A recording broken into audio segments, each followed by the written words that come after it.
souveraineté qui n'est pas exclusive en réalité. Il ne faut pas l'entendre comme ça. Aujourd'hui, nous sommes dans un forum pour attirer des investisseurs, les inciter à s'intéresser à l'Afrique, de manière générale au Sénégal. Porte de sortie, jadis, comme disait mon homologue, et porte d'entrée, nous l'espérons. Et dans notre conception, nous n'avons jamais conçu le Sénégal comme un îlot. Quand on parle du Sénégal et partout où on va, c'est comme on parle du Sénégal comme d'une plateforme dans un cadre intégré, sous-régional et africain, puisque nous parlons de ZLECAf de plus en plus, et indépendamment des processus politiques. Et c'est pourquoi je me réjouis de la présence ici de mes homologues du Burkina et du Niger. Ça, c'est les processus politiques. Mais nous avons des destins liés. Et quel que soit l'aboutissement, une confédération de l'AES, nous continuerons de manière bilatérale et comme dans un cadre plus large, à travailler comme si de rien n'était avec nos frères des autres pays.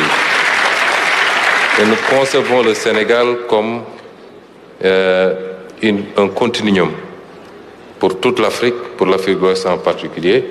Et c'est pourquoi nous voulons rassurer les investisseurs. Le débat souverainiste qui se pose en Afrique, c'est par rapport à une histoire qui a été longue, que nous vivons de manière variée selon les partenaires, mais qu'aujourd'hui les Africains ont pris conscience que, comme je l'ai dit tout à l'heure, c'est les mêmes méthodes qui ont produit des résultats partout ailleurs qu'il faut appliquer en Afrique. Nous ne sommes pas en train de réinventer une roue. Et sous ce chapitre, je pense que la gouvernance, elle doit d'abord se recentrer sur nos propres capacités endogènes. Pourquoi au Sénégal, quand on a fait les constats qui ont été faits après les audits sur les finances publiques, nous avons lancé un plan de redressement économique 10% par des réformes fiscales non asphyxiantes qui ne créent pas de surcharge fiscale, mais qui vont chercher des niches fiscales qui nous permettent aujourd'hui valablement de nous projeter sur quasiment 6 000 milliards sur les 3 ans de recettes additionnelles, mais qui seront orientés en complémentarité avec ce qu'on peut faire avec le secteur privé vers des investissements productifs, vers la relance des grands chantiers chers au président de la République pour ce mandat-ci. Cela est extrêmement important. Ensuite, nous avons beaucoup parlé des ressources. Effectivement, l'Afrique en est vraiment bien dotée. Mais jusqu'à présent, ça n'a pas beaucoup produit. Et ces ressources-là, il est important. Est-il admissible que le Sénégal et son voisin, la Mauritanie, découvrent du gaz et que ce gaz ne profite pas à notre transformation industrielle avant toute autre chose? Ce n'est pas normal. Et si on est dans ce schéma, nous devons prendre nos responsabilités pour corriger ce qui doit être, ce qui doit l'être. Et c'est extrêmement important. Et c'est pourquoi aujourd'hui, je veux rassurer aussi les investisseurs. Nous voulons un partenariat beaucoup plus équilibré, gagnant-gagnant. Le schéma jusqu'à présent qui a été expérimenté, quand vous voyez le cas du Sénégal, depuis qu'on a constaté avec l'audit une part importante de dette qui n'a pas été révélée, le débat à l'interne, alimenté par malheureusement de la propagande médiatique, c'est comme si le sort du Sénégal dépendait de l'extérieur et particulièrement du Fonds monétaire international, ce qui n'est pas le cas en réalité. Ce partenariat est extrêmement important. Mais le sort du Sénégal va dépendre d'abord du peuple sénégalais lui-même.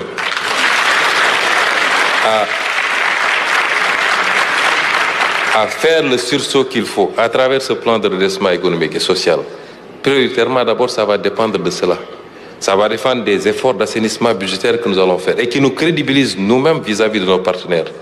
Ça va dépendre certainement du réexamen d'un certain nombre de facteurs, notamment intégrer ce qui doit l'être en termes budgétaires pour avoir la réalité qu'il faut. Et ça dépendra en définitive, en dernier ressort, de ce qu'on pourra avoir comme accord avec des institutions comme le FMI, qui ne règlent pas notre problème. Ce n'est pas un accord de 1,8 milliard de dollars avec le FMI qui règle les problèmes budgétaires du Sénégal, mais c'est peut-être un cautionnement pour nous permettre d'aller dans des conditions beaucoup plus sereines vers le marché et rassurer également les investisseurs. Et j'en profite aussi pour dire que, en tant qu'Africains, nous sommes de fervents défendeurs du multilatéralisme. Mais il y a des pans entiers du multilatéralisme qu'il faudra revoir. Aujourd'hui, même pour les grandes puissances, la capacité à collaborer avec un pays va dépendre beaucoup plus de l'onction d'un certain nombre d'institutions, quand bien même sur le plan bilatéral, vous vous rendrez compte que les conditions sont réunies pour coopérer avec ce pays-là. Mais on va dire, nous attendons l'avis du FMI, nous attendons, et ça va déteindre aussi sur la notation. Je pense qu'aujourd'hui, une réflexion très profonde doit être initiée sur ce plan-là. Mais ce que je voudrais dire en définitive, c'est que les pays africains doivent compter sur eux-mêmes d'abord. Et c'est cela qui va rassurer les partenaires qui viendront beaucoup plus aisément pour cela. Et la question du financement de nos économies, la question du capital primitif, elle se pose. Mais le schéma, on n'a pas un schéma unique.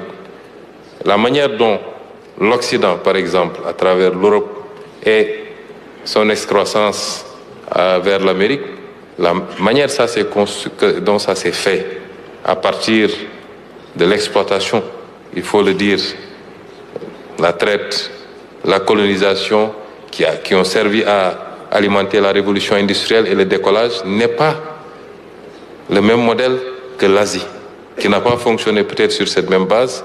Mais aujourd'hui, vous allez en Chine, ça s'est beaucoup plus fait sur l'ouverture à l'investissement direct étranger, l'assainissement de la gestion publique, ainsi de suite. Et nous devons choisir notre modèle, fabriquer notre modèle par nous-mêmes.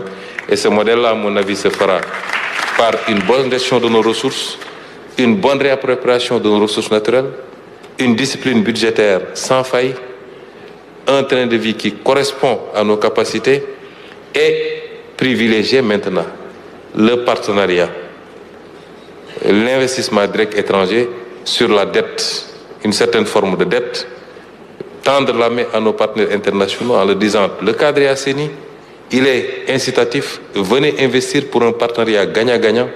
Nous ne tendons pas la main, nous ne voulons pas de dons.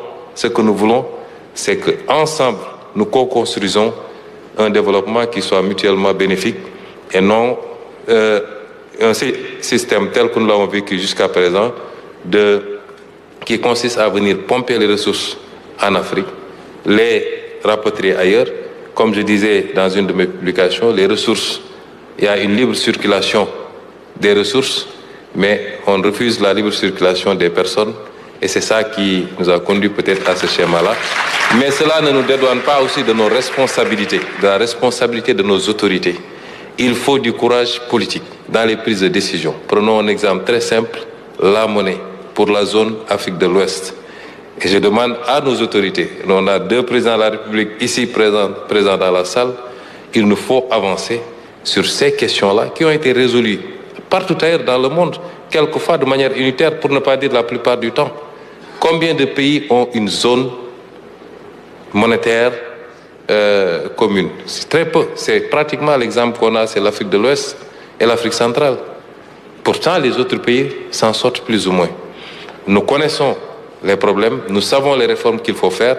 Depuis des années, c'est posé sur la table, mais il y a un manque de courage politique. Et il est temps que nos autorités prennent leurs responsabilités pour faire les réformes.